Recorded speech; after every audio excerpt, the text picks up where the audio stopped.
Olá, IPCA! Hoje é sexta-feira, dia 9 de agosto de 2013.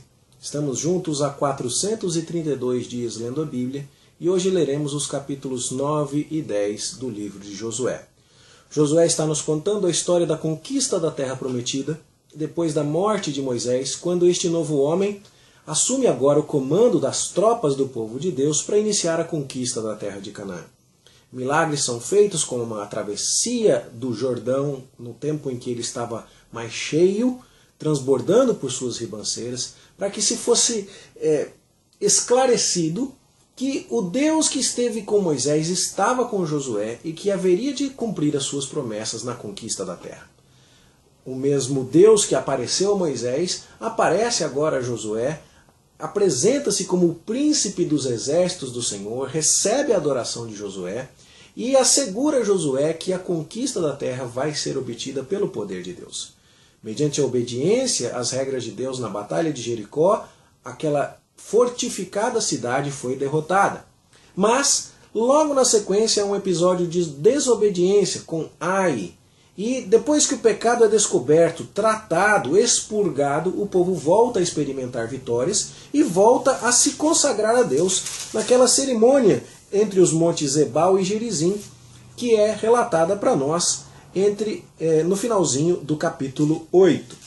Quando chegamos ao capítulo 9, nós temos a batalha seguinte, mas uma batalha que tem um histórico anterior. Essa batalha acaba acontecendo por causa de Gibeão, aquela cidade, mas uma cidade que acaba sendo defendida pelos israelitas e não atacada por eles. E por que isso acontece? Mais uma vez, porque o povo toma decisões sem consultar ao Senhor. Embora estivesse numa guerra santa, fazendo a vontade de Deus ao punir os cananitas, os israelitas falharam em manter-se atentos à voz de Deus para seguir os planos que Deus estivesse lhes ditando. Apresentam-se aos israelitas os gibeonitas, moradores da cidade de Gibeão. Eles haviam ouvido o que Deus havia feito e, preocupados por serem incapazes de vencer os israelitas, montaram uma estratégia enganosa. Vamos nos fingir de pessoas que vêm de muito longe. Vamos disfarçar o fato de que moramos perto, colocando roupas velhas, carregando odres velhos de vinho e fingindo-nos cansados e com pão velho para alimento durante a viagem. Vamos nos apresentar aos israelitas e pedir paz. Por que eles esperavam isso? Se você lê o texto de Deuteronômio, capítulo 7, você vai ver ali que Deus mandou, com relação à terra de Canaã, que os habitantes da terra de Canaã fossem completamente destruídos. Não era para ter misericórdia alguma, e os israelitas então seriam o braço da justiça de Deus para com aqueles povos que desagradavam a Deus com suas atitudes. Porém, o território que Deus deu a Israel era o território de Canaã. As regiões limítrofes mais distantes não deveriam receber esse mesmo tratamento. Era necessário propor paz aos povos das regiões limítrofes. E se estes aceitassem, eles se tornariam servos de Israel, mas não seriam destruídos. Você vai ler sobre isso, se quiser, lá no capítulo 20 de Deuteronômio, entre os versos 10 e 15. O que os gibeonitas fizeram? Eles estavam naquele miolo que deveria ser condenado e completamente exterminado. Mas eles se apresentaram como povos que estavam na beirada, povos que deveriam ser poupados se aceitassem os termos de rendição de Israel. E quando se apresentaram aos israelitas nestas condições, o povo de Israel não consultou a Deus, não pediu conselho, não verificou a exatidão dessas informações e precipitadamente entrou em aliança mediante juramento com aquele povo. Rapidamente eles descobriram o engano, mas aí já era tarde. A palavra já havia sido empenhada. E agora, o máximo que se poderia fazer era empregar todo o rigor no sentido de servidão que tinha sido contratado. Vocês então serão os nossos servos, nos servirão, pois vão receber uma das tarefas mais árduas. Vão rachar lenha, vão tirar água para todo mundo e vão ser nossos serviçais.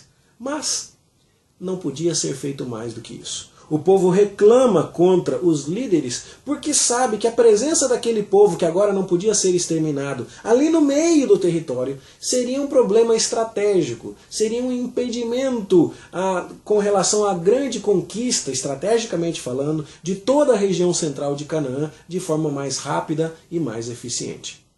Logo na sequência, o que nós vemos? Nós vemos que o rei de Jerusalém e outros reis de cidades vizinhas, ouvindo a respeito dessa história, se preocupam com o fortalecimento de Israel. Israel já havia derrotado Jericó. Depois de uma derrota inicial, já havia vencido Ai. E agora subjugava os gibeonitas, uma importante cidade dali do meio, da região central de Canaã. Pois o rei de Jerusalém e outros reis então decidem atacar os israelitas e, formando uma confederação de reis, iniciam seu ataque precisamente sobre os gibeonitas, os novos aliados, mediante um estratagema enganoso, é verdade, mas os novos aliados do povo de Israel. É interessante notar que os gibeonitas chamam os israelitas para socorrê-los. Olha, agora estão querendo nos pegar e vocês fizeram aliança conosco, vocês precisam nos proteger. A lição aqui é óbvia. Quem faz votos precipitadamente, quem se compromete a alguma coisa sem orar adequadamente, sem consultar a Deus, pode muitas vezes se meter em encrencas que não gostaria de se meter, de ir para lugares onde não deveria ter ido, não é? E acabar tendo que tomar atitudes e se preocupar com coisas que de outra forma não precisaria se preocupar. Era o caso de Israel agora tendo que proteger Gibeão. Mas há uma outra lição grande aqui. A ideia de que mesmo através dos nossos erros, Deus soberanamente está conduzindo a nossa história de forma a cumprir os seus propósitos.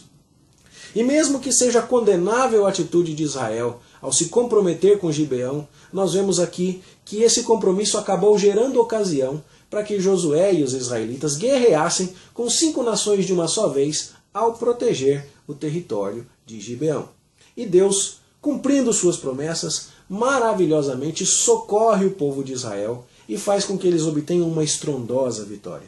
Vitória que é narrada de forma crescente no que se refere ao tamanho dos milagres.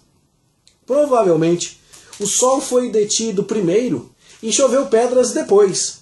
Mas o narrador habilmente conta aqui que Deus fez chover pedras sobre os inimigos e que essa chuva causou grande matança.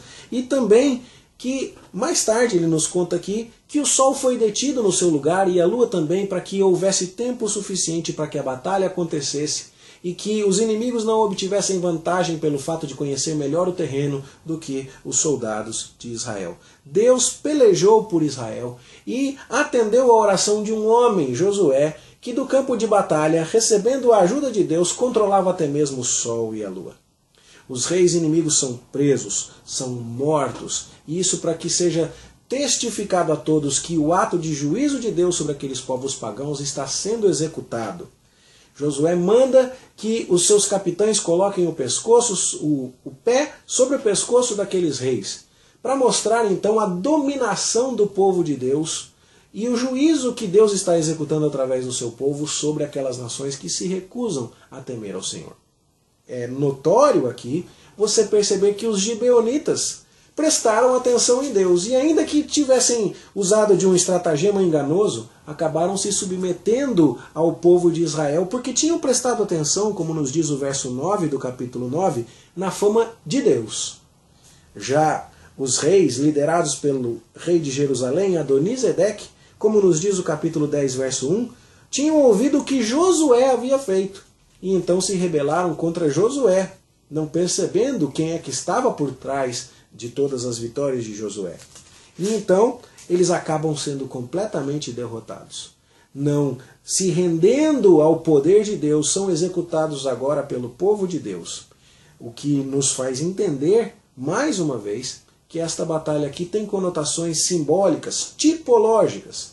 Do mesmo jeito que a terra de Canaã nos fala do descanso futuro do povo de Deus, a vitória dos israelitas sobre os príncipes daquele mundo daquela época também nos lembra quando o Senhor Jesus, que também se chama Josué, vai ter todos os seus inimigos colocados debaixo dos seus pés. Eu e você, crentes no Senhor Jesus, estaremos para sempre no novo céu e na nova terra, habitando de maneira segura no descanso definitivo e desfrutaremos daquilo que foi simbolizado e tipificado aqui nessas páginas que hoje acabamos de ler.